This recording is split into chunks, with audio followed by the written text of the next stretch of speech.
him a lot, 'cause we got him on the spot. Welcome back. Welcome back. Welcome back. Welcome back. Welcome back. Welcome back. Welcome back to On the Spot. This is Paula Schaffner, and this time I'll be looking at episode 12 of Welcome Back, Kotter, California Dreamin'. And I believe that the title is a reference to the song by the Mamas and the Papas, since it's sort of dreaming on a winter's day. It aired on December 2nd, 1975, so that's close enough. The IMDb summary is, a new girl Sweathog arrives and has all the boy Sweathogs in heat. Putting it pretty strongly, but they do go pretty gaga over the new girl. And yes, she is considered to be a Sweathog, so the eternal who counts as a Sweathog question continues. This episode was directed by Bob Lehendro, as usual. It was written by Michael Weinberger. There's no biography at IMDb. I'm guessing he was fairly young then, though, because his earliest credit is one episode of the Bob and Carol and Ted and Alice sitcom in 1973. This is his only Welcome Back, Kotter script, but he did 4 of the early Happy Days episodes, and he did quite a few other shows, mostly one episode. For instance, Laverne and Shirley, Benson, Alice, 6 episodes of the Terry era Three's Company, including the infamous one where Jack thinks he took advantage of Janet when he was drunk. He also did Head of the Class, Who's the Boss, 4 episodes of Just the 10 of Us, and he ended his career with something called Smart Guy in 1997. In the cold opening, I think that the Kotters are playing backgammon. They're both in jeans. He's in a sweater and a collared shirt, and she's in a plaid top. So this is probably the weekend, as they usually do for these jokes, although we'll see something different in the tag. More importantly, I think this episode is the debut of Julie's glasses. They would add a certain cool nerd aspect to her persona and also lead to some confusion later on with Jan Smithers of WKRP. Gabe tells Julie about the time his teacher asked who signed the Declaration of Independence, and he acts out how he snapped his fingers in a cool way and denied signing it himself. So the teacher said he had to bring his father to school, and his dad also snapped his fingers and said if Gabe said he didn't sign it, he didn't sign it. Julie laughs. We get an example of him acting up in presumably history or social studies class, and my guess is, although he doesn't say it, that his teacher was Mr. Woodman, because there is some support for that in canon. And by the way, we do get to see Mr. Woodman in one scene after he missed the last couple of episodes. There's applause as we go to the classroom. Kotter is writing on the chalkboard. This appears to be social studies rather than homeroom. He points and reads aloud what he wrote. A. The Berber tribes were Orientals. B. The Berber tribes moved across the polar ice cap and became the first Eskimos. C. Orientals were the first Eskimos. And so yes, some very dated terms for those two groups. I think that he's not just teaching history, he's also teaching logic. A and B, therefore C. Vinny guesses that them igloos are really made out of white rice. The class laughs, and Vinny and Freddie slap hands. One turns to Arnold and says it must be real murder trying to eat whale with chopsticks. The class laughs again. One and Arnold try to slap hands, but Arnold of course misses, and that is not the only time in this episode. Even though Kotter has told ethnic jokes, he says ethnic jokes like that aren't funny. They show a lack of intelligence. So Freddie wants to hear one of Kotter's jokes. As Woodman opens the closed door and enters, Kotter tells them about the 500-pound parrot who said, "Polly wants a cracker, now!" Woodman, of course, is unamused, even when Kotter explains the joke. Woodman just came by to tell him that he's got a new student. Kotter says, "A new Sweathog?" Woodman says, "That's right, from California. Out there, they're all Sweathogs. The only difference is a suntan." So a couple things. We get a student who's not only new, but female, and she is considered to be a Sweathog. Later on, the requirements would be stricter, and we see that Woodman has an even lower opinion of Californian teens than he does of those in Brooklyn. And there is, as you can guess, quite a bit of making fun of Californian stereotypes in this episode, which I loved as a child. I grew up in Southern California, and I didn't think that those stereotypes fit my desert community at all. But it was always fun to see what other people thought of Californians. And of course, this show was filmed somewhere around LA, but it was written by by, I think, mostly people from New York, and obviously acted by people mostly from New York and New Jersey. Kotter asks where this new Sweathog of his is. Woodman says she's on her way here. She was just in the nurse's office getting shots. Woodman wouldn't let a child in this environment without them, implying that these Sweathogs are going to give her rabies or something. He hands Kotter a thick envelope, and I assumed that this was the student's transfer papers, but apparently not. Then a blonde girl enters. She's wearing a red halter top and jeans that show her navel. The boys hoot and holler. Arnold claps his hands and Juan claps his feet. Vinny waves his hand and says an elongated wow, which is not exactly one of his catchphrases, but it is something he does in more than one episode. Woodman says, haven't you ever seen a girl before? Freddie, who's smiling big, says, not that kind. I think we actually have not had that many blonde girls on the show so far. Virgie is wearing a top that's a darker mustard color than Freddie's jacket. So again, the thing of people who wear matching clothes are connected romantically or otherwise, and she is his girlfriend.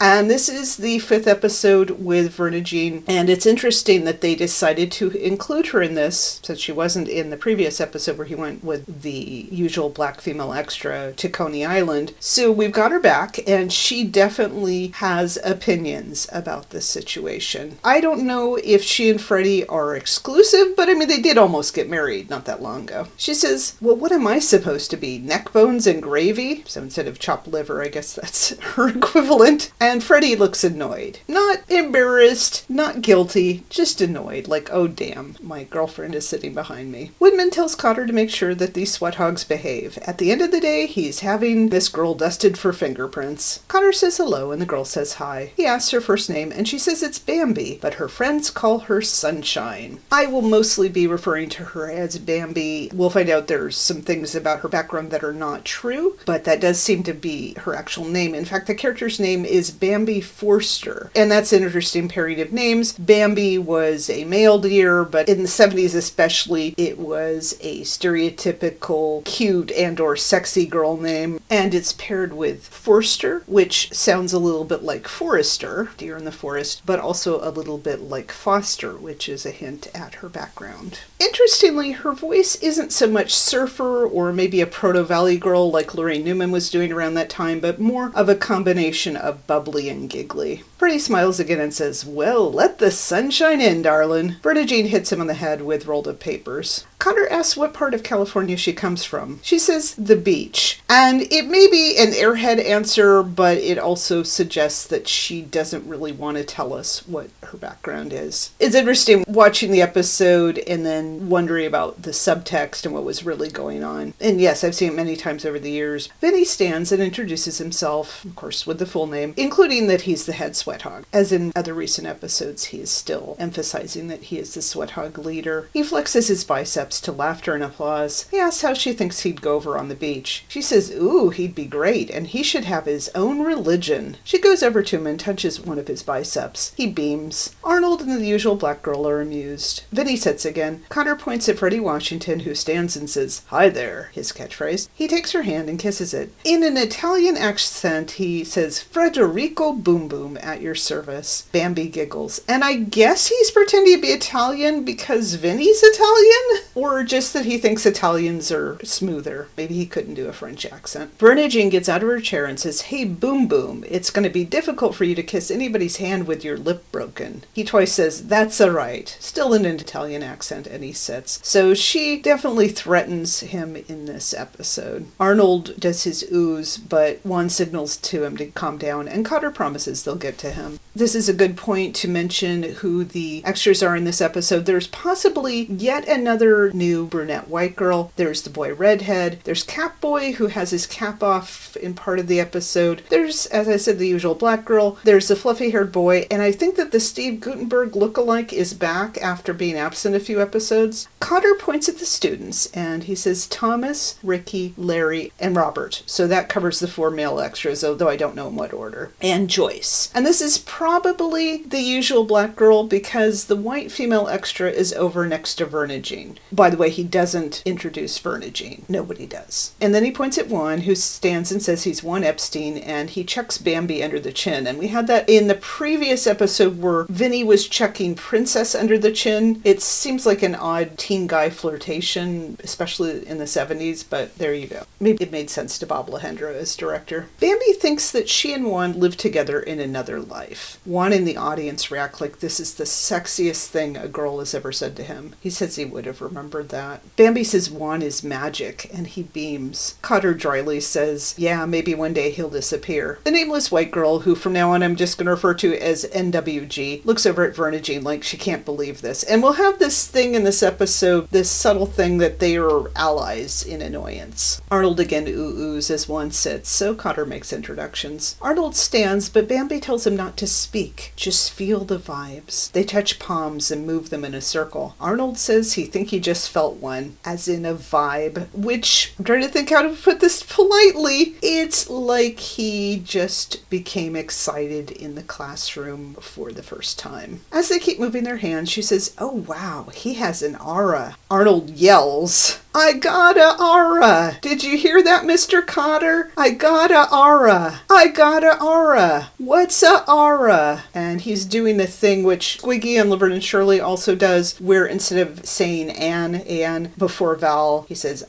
so aura and rather than an aura. And he's pronouncing it more like aura. One thing in this episode is Bambi is presenting herself as a very 70s version of New Agey. So she believes in past lives and auras and so on. There's applause. The not Gutenberg guy looks annoyed. In a wider shot, the redhead looks amused. Kotter directs Bambi to the empty seat between Freddy and Catboy. Arnold tries to follow, but Kotter points him to his seat. Kotter asks Bambi what she thinks of her new classmates. She says they're nice, but the guys in California are so open and groovy. Mr. Kotter reminds her of this guy she knew in California. Freddy guesses Jim Neighbors. Juan suggests Wayne Newton, and Vinny comes up with Liberace. Interestingly, Arnold doesn't say anyone. And that is an interesting selection of celebrities. So we start out with the idea that she's from California, so she has met celebrities. Freddy's choice is Jim Neighbors, who played Gomer Pyle. He was closeted and gay in 1975 and for quite a while after, but he had, I would say, an effeminate image. Wayne Newton apparently is not gay, but he was a Vegas singer that had a high-pitched voice, so again, not particularly masculine. Vinny's choice of Liberace is the ultimate closeted but very obviously gay to anybody who's paying attention celebrity. And yes, Ron Palillo, the closeted gay actor, is not asked to make fun of a celebrity, although he joins in the class's amusement, and even Verna Jean and NWG laugh. Kotter, who's just erased the board, looks annoyed, but he doesn't respond. He says before they were discussing the cultural differences between the Eskimos and the Berbers. Actually, they weren't really discussing them, they were telling ethnic jokes, but okay. He changes it to California, which he abbreviates as CAL, against good old Brooklyn, which he abbreviates BKLYN. He asks Bambi to tell them what her typical California day is like. She says sure and giggles. Freddy tells her to go ahead. She stands and says she usually rolls out of her waterbed at 8 to see if the surf's up, and if it's warm. And it's always warm. Freddy laughs and says yeah. There's a cut to Kotter looking a little disgusted, and we can see that he's put waterbed and warm in the California column. And this is a little bit like in the pilot where he had Freddy write on the board comparing ranking in the 60s and the 70s, you know, how insults had changed in the past 10 years. Then Bambi puts on her bikini and grabs some organic raisins and nuts. So the stereotype of not only that Californians live at the beach and sleep in waterbeds, but they eat health food. There was the phrase in the 70s that California was the land of fruits, nuts, and flakes. She says then she and her friends go to the beach where they swim and play volleyball. There's no mention of school. I don't know if this is just what she does during vacation or on the weekends or whatever. The guys laugh and say us too, because they want to connect with her. The not Gutenberg guy looks amused. Catboy boy looks annoyed and the redhead looks confused. Kotter goes through Bambi's list, including that she grabs some nuts, which gets some squeals mixed into the laughter because that's rather suggestive. Kotter asks what the differences are, so Vinny says she sleeps on a waterbed and Vinny sleeps with his brother. And I think that's the first mention of his siblings. The thing about being so poor that you share a bed, I was watching Good Times recently, and JJ and Michael both sleep on the sofa bed in the living room. Freddie says he does too, sleeps with his brother, and we know from the debate episode that he has a brother named Douglas. Arnold says he remembers once, when he was real little, he slept in a waterbed. Joyce looks like she's thinking this over, because of course he's implying that he wet the bed. The bell rings and everyone starts to stand. Both Juan and Freddie take Bambi's arms. Juan suggests they get together after school and he'll take her water skiing on the East River. Kotter says mañana and Juan says, hey, mañana. In the previous episode, it was less happy. Here's just a friendly goodbye. In the hallway, Freddie says, baby, I'm going to give you a guided tour of Uptown that ain't in no guidebooks. Dig. New York City on 5 ribs a day. Because the stereotypical African-American food of ribs, and we will get some more about soul food and what Freddie eats. Most of the class is gathered behind them, although UWG is heading out on stage. And the whole episode, she just looks like she's fed up. She can't wait to get away from these people. We come back to the classroom as we hear Verna Jean in voiceover say, how would you like 5 broken ribs? Presumably to Freddie. Arnold laughs. Bambi slinks back in and shuts the door. She goes to Gabe, who's writing on the light blue paper at his desk. So again, this thing about light blue paper on the series. He asks Bambi if he can help her with something. She asks his sign, meaning astrological, very 70s thing, and she guesses Taurus, Libra, Cancer, and Capricorn before he tells her Aquarius. I'm also an Aquarius. I don't know that I would say that Gabe seems like an Aquarius. I would have guessed maybe Libra, but I haven't given it much thought. I'm sure that the Teeny Bopper fan magazines had all that astrological information in the next few years. Bambi says she knew it. She sits on his desk and says she was born on a cusp. He says that must have been very painful. She laughs and says he's so funny and together. His karma is really heavy. He says he's going to go on a karma diet. She giggles. He reminds her of her teacher in California. That teacher let her call him Jerry. So Gabe says, okay, call me Jerry. He stands and starts putting the blue papers on desks, even though this is possibly the end of the school day. She says Mr. Woodman said he ought to show her around, which seems unlikely for many reasons. And she says she has no plans after school. Well, she just moved to town, I assume. I mean, how many plans would she have? Although obviously she got some offers from the boys. He suggests she have one of the Sweathog show her around. She's following him, standing close. She says that the Sweathogs aren't groovy like him, and he's so much more mature than those kids. And in hindsight, her delivery on this line is like the real Bambi rather than this persona. The Bambi that we saw earlier was fawning over the boys. No pun on fawn and Bambi, I just realized that. Here she shows that she doesn't think they're magic and wonderful and should have their own religions and all that. Kotter says those kids are very mature. He thinks she's making a mistake. Arnold Horshack, for instance, once you get past that Roy Rogers lunchbox, he's all man. She giggles. And I've been wondering what was on his lunchbox. I haven't got a good view of it. So apparently it's Roy Rogers, the singing cowboy star. And of course that is very dated even by the 70s, but still a name that everybody would recognize then. She says, but she gets such good vibes from Kotter. He denies it and says when he was young, his mother had to put braces on his vibes, like his teeth. His wife calls him very bad vibes, which I could actually kind of picture Julie saying sarcastically one night. As he starts to erase the board, she says, you're married? And he says it twice, but she asks how many times. He says he's been married just once. She says, oh, how boring. Her father's been married 5 times. And it sounds like the stereotypical thing, especially for Hollywood, of multiple marriages and divorces, although in hindsight, that may actually be true of her real father. They're standing very close now with his back to the board. She asks what he's doing after school, and he laughs nervously and says he's going to finish erasing the blackboard with his sweater, because she's got him kind of cornered. There's applause and a snippet of the theme song. Presumably he gets away from her somehow. After we come back from the commercial, Gabe comes through the front door, and Julie is at the sink with her back to the camera. She turns and says, hi, honey, but she doesn't say it as warmly as usual. She's again wearing glasses, so that wasn't just a thing in the opening. I'll talk about this more as we go along. I think that she wears them in nearly every episode and then stops in season 4. She starts watering plants, and that's something that she does quite a bit through this first first part of the scene as business, what she's doing when he comes home, but also I think so that she doesn't have to look at him directly and she can keep moving away. She asks if anything interesting happened today. He has set down his briefcase in front of the fridge and he now takes off his jacket and opens the closet. He says, "No, not much." She says, "You're sure?" And he says, "Sure, I'm sure." As he hangs up his jacket, she says, "Good." She knew she had nothing to worry about. He says, "Why?" And she says, "Oh, nothing. Just some girl named Sunshine called 4 times." And the thing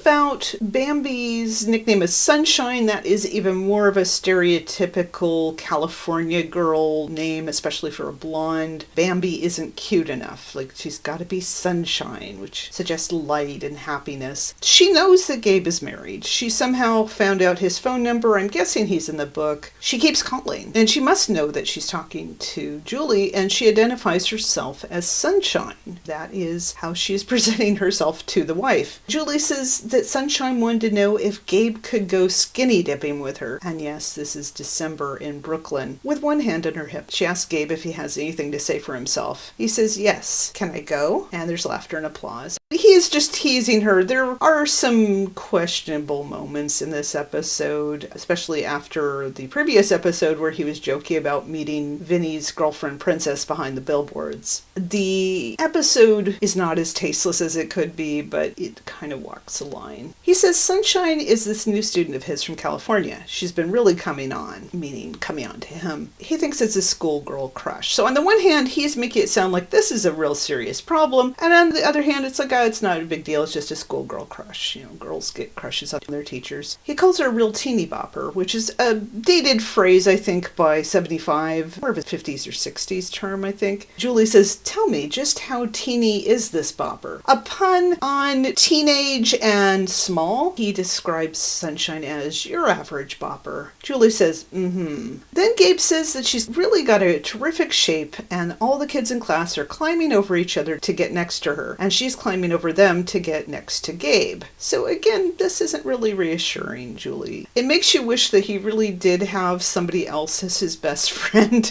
somebody he could confide in, because if he's going to tell Julie this, he's not doing it well. But I'll cut him this much slack. He's still a new teacher, and he doesn't really know how to handle these things, and he didn't handle it well when Hotsy Totsy seemed to be coming on to him, and that was just briefly in one episode. Julie is still dealing with the plants, and she says, "Oh well, all that climbing should get her somewhere." He tells Julie that he told Bambi that he's married. Julie laughs scornfully and says, "And that stopped her?" He says no, and then she says no, because she knew that that wouldn't be enough to stop Bambi, because obviously she's been calling all afternoon. Gabe says that Sunshine likes a man with a little experience. Anybody that doesn't have Trigger on his lunchbox, and Trigger, of course, was Roy Rogers' horse. And we know that Arnold does not have any romantic experience at this point, just a little bit of kissing, I guess. Gabe walks over to the couch and says it's just an adolescent flirtation. They both sit, and she sighs. Julie says, "Okay, why doesn't he just explain to Sunshine that he's too old for her? Use the old Kotter charm." She smiles and says, "If nothing else, Sunshine will get a good laugh out of it." So Julie is jealous in this scene, understandably, but she is reassured enough to tease Gabe again. Gabe thinks Julie's right. He'll tell Bambi he's too old for her. They can't run away together, and it just wouldn't work out. He thinks she'll understand, and if she doesn't, Gabe promises Julie he'll write. So the thing of, if I leave you, I'll still write to you. She hits Gabe with a throw pillow, and he grins. There's applause as we fade to the next scene. I'm glad that we did include Julie's reaction, because this is a difficult situation, but Gabe is always faithful to Julie. We will see various girls and women throw themselves at him over the years, and he never cheats. He'll joke about it, but he's faithful. We go back to the classroom, and it's homeroom the next morning. There's just fluffy hair, NWG, Vernagine, and Bambi in the seats. This time Bambi is wearing a pink t-shirt with a Fox iron-on decal, as in she's foxy. She's got it tied a little bit, but not quite a halter top. And again, she's showing her navel. Juan is on a small carpet. He's cross-legged and dressed as a swami, but with black sneakers. His turban is made out of a yellow towel. He's rubbing a smoking magic lantern, or maybe an incense burner. So what he's taken from the thing of she thinks that Californians are groovy is he's going to go the the mystic route. Bambi says, "Hi, Gabesy," so she must have found out his first name, probably when she looked in the phone book. Kotter tells Epstein that he sees a little sunshine has crept into his life, so again, punning on sunshine. He asks what Juan is doing. Juan says he's chanting because Bambi says if he chants, he can get whatever he wants, and he starts insistently chanting her name. Arnold enters in a fedora, sunglasses, a coat draped over his shoulders, another coat buttoned up, an ascot, and a cane, but he's wearing jeans. He poses theatrically and sings, "Hooray for Hollywood!" There's laughter and applause. Kotter looks like he can't believe this. Arnold does a little dance step and closes the door with a flourish. What he's decided to do is interpret her being from California to mean that she likes Hollywood guys, although that's a very different stereotype than the beach bum or the cosmic guy or the various other California stereotypes. He sings a little more, and then he leans on his cane and says to Bambi, "Hello, little girl, want to make a movie?" Like he's got a casting couch? Then he does his usual laugh. Bambi looks delighted. Bernadine, who's slouching, looks fed up.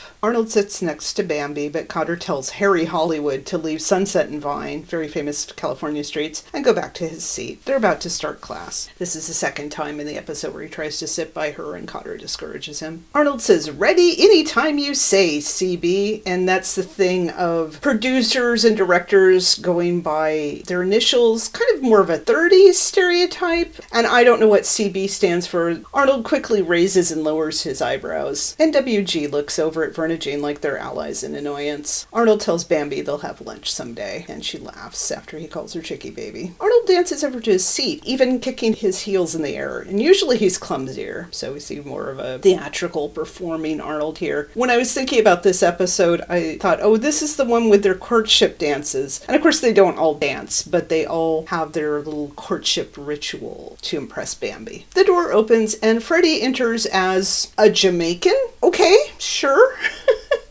Guess they thought, well, what is a black Californian? It's a Jamaican. Sure. He's wearing a big straw hat, sunglasses, at least 3 plastic leis, a Hawaiian shirt, and maybe clam digger pants, because he's showing his shins. And one thing I like about this episode is that these are plausibly outfits that they could put together. Like you could picture him getting a Hawaiian shirt and leis at this thrift store. Freddie is carrying a bowl of fruit, and we'll soon find out it's got some other things in it, and he's singing a song about how Santa Claus was a black man. Santa Claus is a Black Man was a Christmas song that came out in 1973. It was written by record producer and songwriter Teddy Van and performed by his daughter Akeem Van. It was his take on I Saw Mommy Kissing Santa Claus, and apparently it is a cult classic and continues to receive Christmas airplay. Akeem was 5 years old at the time. And no, it's not Jamaican as far as I can tell. And yes, it's an interesting choice that they give Freddie a song that was sung by a little girl, and I think it also connects to this probably taking place in December. There's laughter, applause, and squeals. Bambi again looks delighted. Kotter asks Freddie what's his trip, and that's a 60s term sometimes associated with drugs, but also just like, what's your thing, man? What are you into? In a Jamaican accent, Freddie says it's no trip, it's just good health, nature's way. He tosses an apple, which Kotter catches, so an apple for the teacher. Looking in the bowl and pointing, he says he's got a natural life of raisins, seeds, and carrots. Holding it up, he says, I got the cola nut. I can't get a date on the earliest version of this commercial, but I think that this is a reference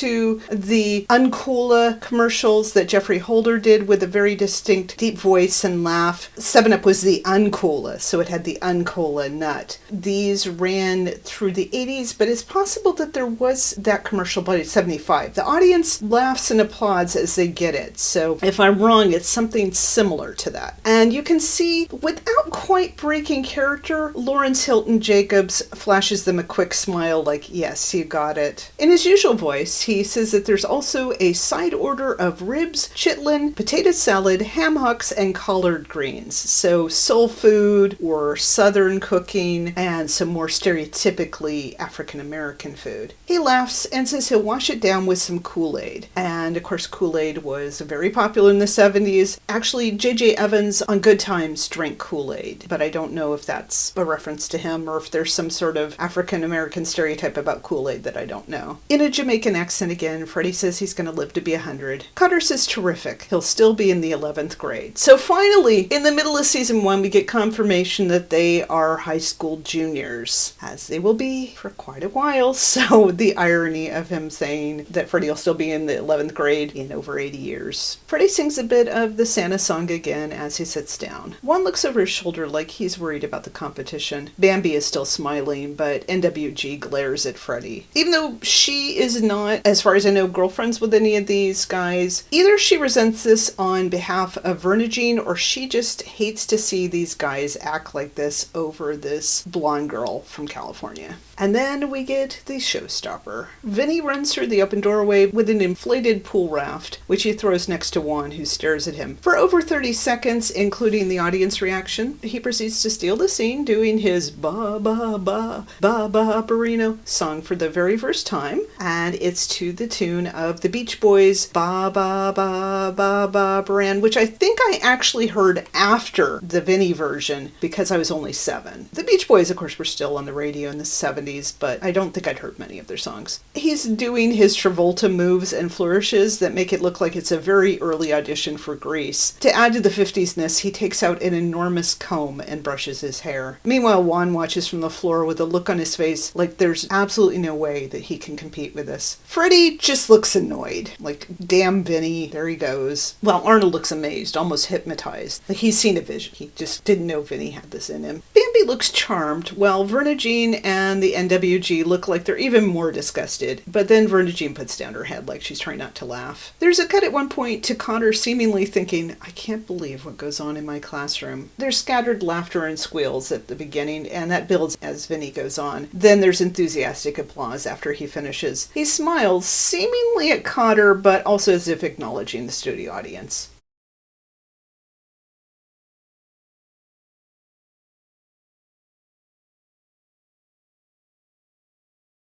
Vinny asks Kotter how he likes the song. Kotter, as a nasally teen, says, well, it's got a good beat, but you can't dance to it. I give it a 35. And that's, of course, an American Bandstand reference. I think this was something that had probably been phased out by the 70s because American Bandstand ran for decades, and it's more associated with the 50s or 60s, but I would hear it referred to on shows like this. I got the reference as a little kid. The bell rings. Kotter orders Vinny to sit, and he says show and tell is over. The other extras file in. I don't know why they weren't there at the beginning of this scene, because it would have been nice to have their reactions, but oh well. Kotter tells Epstein to float back into his chair, so Juan smoothly tumbles back into his seat, like he rolls from the floor and just lands there, and there's quick applause. Kotter says yesterday Bambi said she liked guys from California, and today they're all Troy Donahue. Not exactly. None of them fit the stereotype of Troy Donahue, who was this very clean-cut, late 50s, early 60s actor, referred to in Grease, by the way. He wasn't a surfer type, he was just more, a little bit preppy, I guess, at least from what I've seen him in. Kotter asks if they can start working on social studies. Bambi says, anything you say, Gabesy. NWG looks appalled, and Vernagine looks fed up. The male students laugh. Kotter tells her not to call him Gabesy. She says he's right. It doesn't fit him at all. She's gonna call him Captain Cosmic, which sounds a bit like Captain Cool of Captain Cool and the Kongs from the Croft Super Show, and yes, he was played by Michael Lembeck, who was the brother of Helene Lembeck. But the word cosmic, because she's so spacey and ethereal and new agey and all that. He says on second thought, call him Gabesy, because it's a horrible nickname, but it's not as bad. She stands and goes very close to him. She says when she's with him, she feels spacey and far out weird. One imitates this to Arnold, who uses a black comb as a mustache and bugs out his eyes. So one of the earliest imitations of Mr. Kotter. And yes, we get another sort of Juan/Arnold moment there. The guys laugh again, but so do NWG and Vernagine. Poor Arnold again fails to high-five Juan. Kotter tells Bambi to sit, and Juanzy, since Juan is calling him Gabesy, Juanzy to get to work. Arnold says, right you are, Gabesy, because one of his catchphrases is, right you are, Mr. Kotter, but of course he's going to use the annoying nickname. The students again laugh. When Arnold tries to slap Juan's hand hand. This time you can see one pull his hand away too soon. Kotter yells, "All right, come on, that's it." Bambi gets up again and fondly says, "Oh, Gabesy, you're so cute when you're angry." The students laugh. "Isn't he cute?" The guys tease Kotter somewhat inaudibly, although I can catch the word kissy a few times. Kotter twice yells at them to stop it, and then he tells Bambi to step outside with him a minute, meaning the hallway, not outside the building. She says dynamite, but not like J.J. Evans. It was dynamite! This is more like dynamite. The class goes, whoa, like they think that Mr. Kotter is going to fool around with Bambi in the hallway. Freddie tells Gabesy he'd better take some vitamin E because he's not as young as he used to be, which rhymes. The students laugh and Kotter glares. He joins Bambi in the hallway, closing the door behind him. In a way, this isn't really that private because Mr. Woodman or somebody could come along, but where else is he going to talk to her? He tells her he wants this nonsense stopped right now. She says,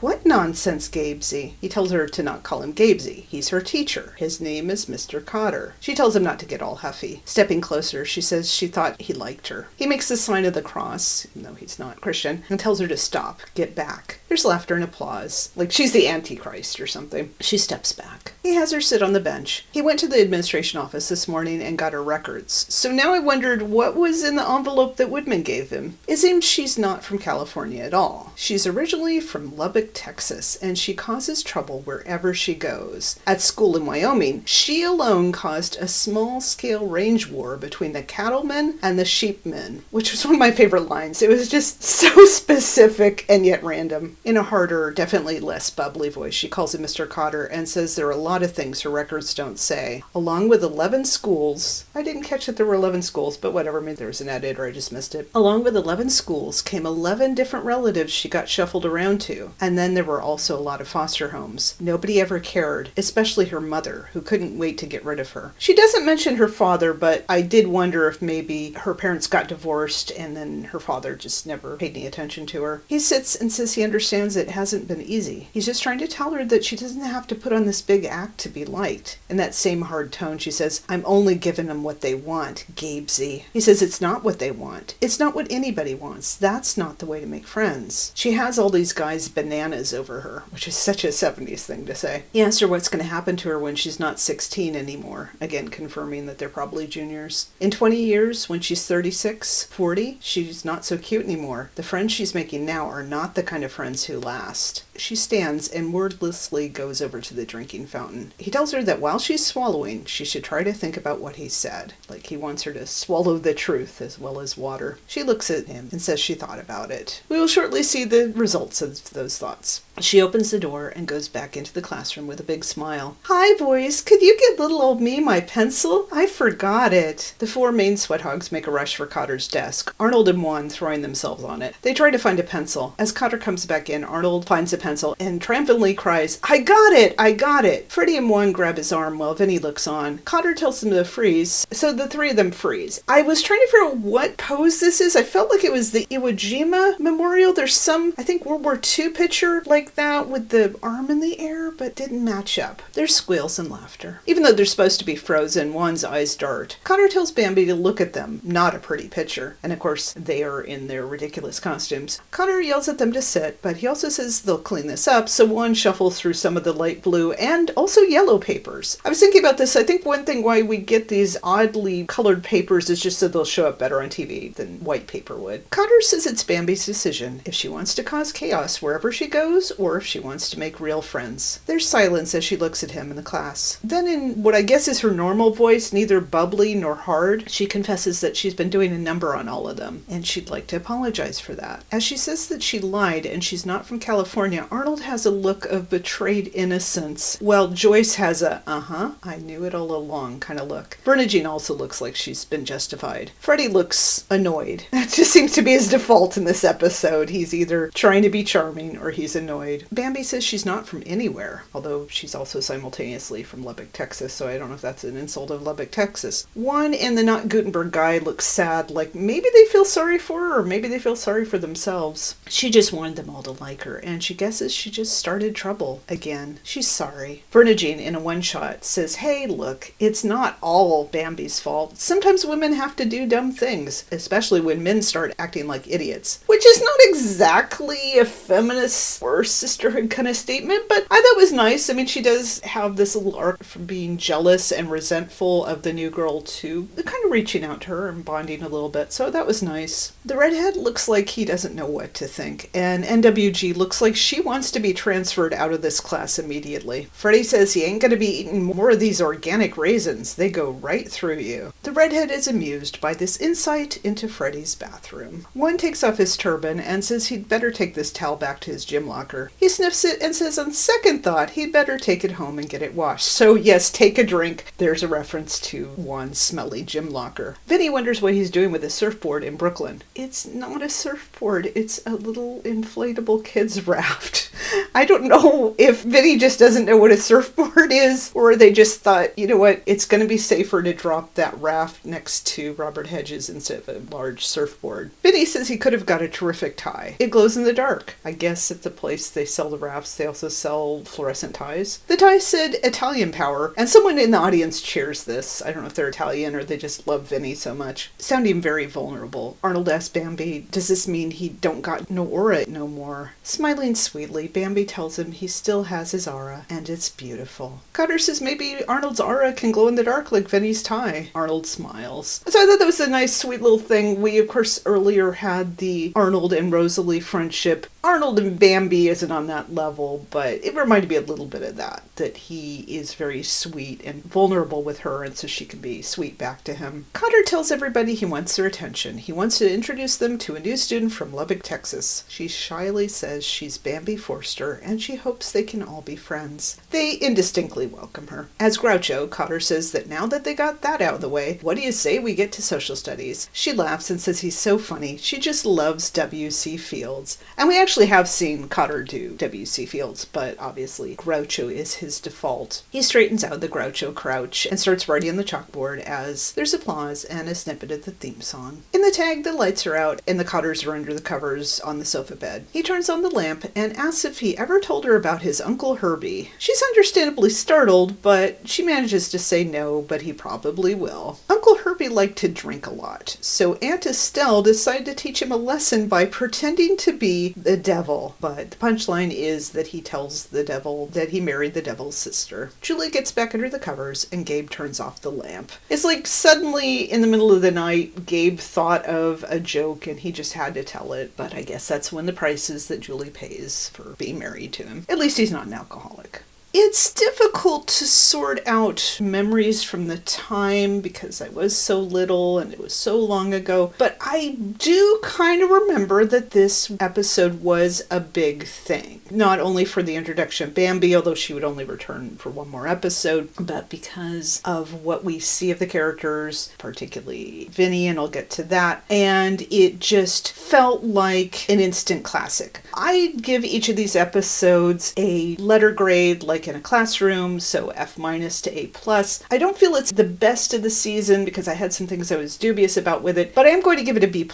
I was very entertained. It obviously is a very interesting episode. Bambi Forster was played by Susan Lanier. She was born Susan Jean Engeldow in Dallas, so yes, not Lubbock, but Texas, in 1947, so she would have been 28 at the time, so older than some of the cast. She's still alive as of this recording. Her first on-screen credit is in the 1973 comedy The Pickle Goes in the Middle. Then she had an uncredited role as a prom queen in a 1974 Happy Days episode and a few other credits before this. And then, yeah, she had her appearance as Bambi. But the big deal in her career, other than this, was that she was Chrissy in the second Three's Company pilot. Briefly, there were three Three's Company pilots. In the first one, there was John Ritter, Audra Lindley, and Norman Fell, but the female roommates were different and the characterization was very different, and they decided to move it more in a farcical direction. Then they cast Joyce DeWitt as Janet forever after, but they picked Susan Lanier as the Chrissy character. She was, as you see in this episode, blonde and curvy and could be very bubbly, but the chemistry chemistry in the cast just didn't quite click. And if you ever get a chance to see this pilot, you'll understand. And there's nothing against her. She's just not the right fit. Suzanne Summers brought a silliness and vulnerability and some other qualities that you're not seeing in Susan Lanier in that pilot or on this episode, I would argue. It just wasn't as good a mesh. But apparently she was cast in that pilot because she was a hot commodity due to her appearance as Bambi on Welcome Back, Kotter. So this was supposed to be a stepping stone, but it didn't work out that way. But she has worked steadily in front of and behind the camera for the last 50 years, including playing a character named Martha in the 2025 horror movie The Boatyard. Obviously, it didn't do her any harm, and I think she quickly moved beyond the stereotype of the blonde bombshell. Her performance in this episode, especially when you see that scene in the hallway where she's talking to Mr. Kotter, you realize that it's very layered. That we're starting out with a character that is stereotypically Californian in certain ways, and then it turns out that she has probably never lived in California, or at least not on the beach, and this is just something that she's cobbled together. She figured that they live in Brooklyn, they never go anywhere, they will think she's Californian, and that is how she's chosen to present herself. And so there's a subtext to this, and she is giving them what they want, and she is performing. So that goes for the Bambi character as well as Susan Lanier. I also pick a head of the class each time, which is the performance, not necessarily of a student, that I most enjoyed in the episode. As with the previous episode, in a very different way, where I chose Helene Lembeck as Judy Borden, the best on a very flawed episode. I am going with Bambi as my favorite character because for being a brand new character and to be playing on 2 or 3 different levels, almost in an all about Eve kind of way, is really impressive, especially in a sitcom format. And this is at the same time a very cartoony episode, wild and visual and so on. The idea that the boys are in heat is crudely phrased, but they certainly are wowed by her, and she has to live up to that. It is disquieting that we have her throwing herself at her teacher, and the implication, whether real or not, that there was a teacher named Jerry that she had some sort of relationship with, or at least crossed lines with, because she's on a first name basis with him. And who knows what happened to this poor girl with the foster homes and all the relatives and all that. But of course, this being Welcome Back, Kotter, we are not allowed to look into the darkness too long, and perhaps that's for the best. I think when she comes back later in the season, it's a modified, less spacey version of Bambi. I can't see her becoming a regular. Verna Jean, as we see, is a very adaptable character, and bless Vernee Watson, she is able to play the jealous girlfriend and give it some nuance. I find myself really drawn to the female characters on this very male show, and that has something to do with having watched it as a little girl. Nothing against the guys, and let's talk about the guys. First of all, there was a lot of fun extra work.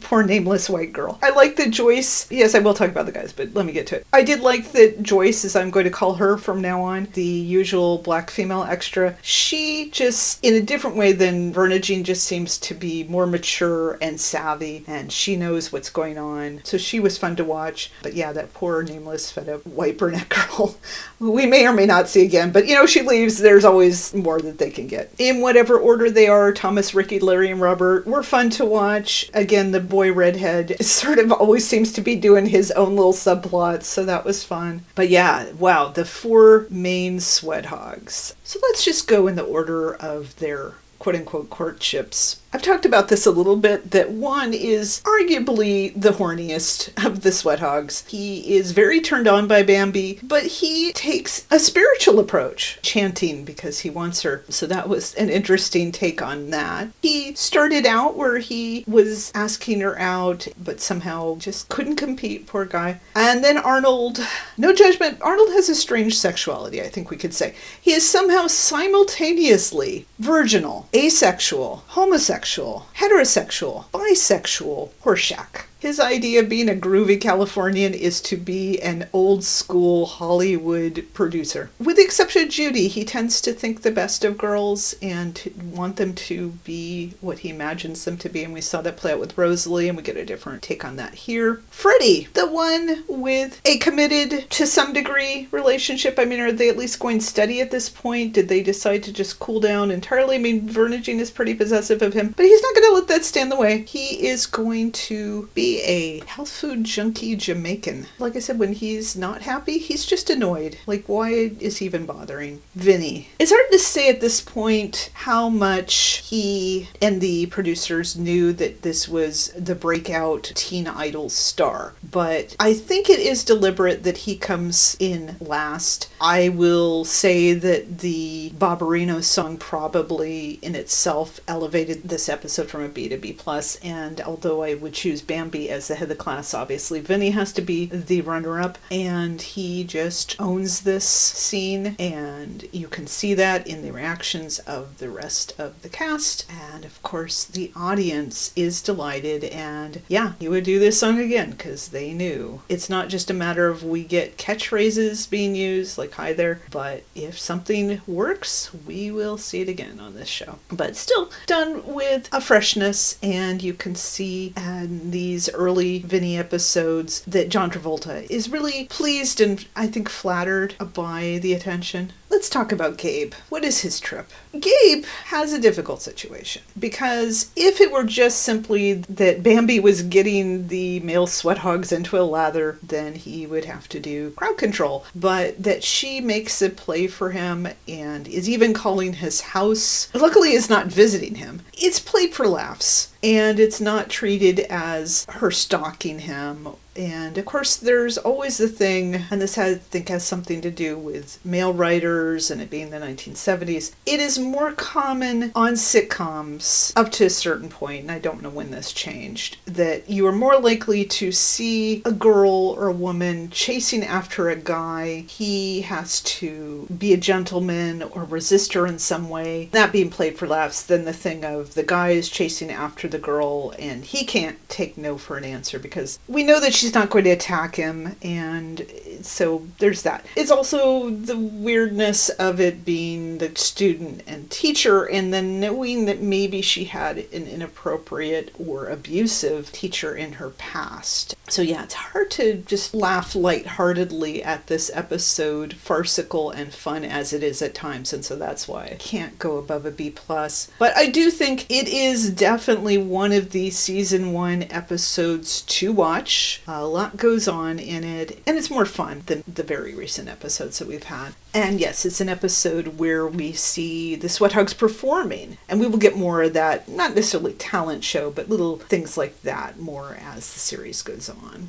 Next time, I'll be looking at the episode Arrivederci Arnold, and spoiler, he does not go to Italy. In the meantime, make the kind of friends that'll last, and not the ones that just admire you because you're sexy. Tease him a lot, 'cause we got him on the spot. Welcome back.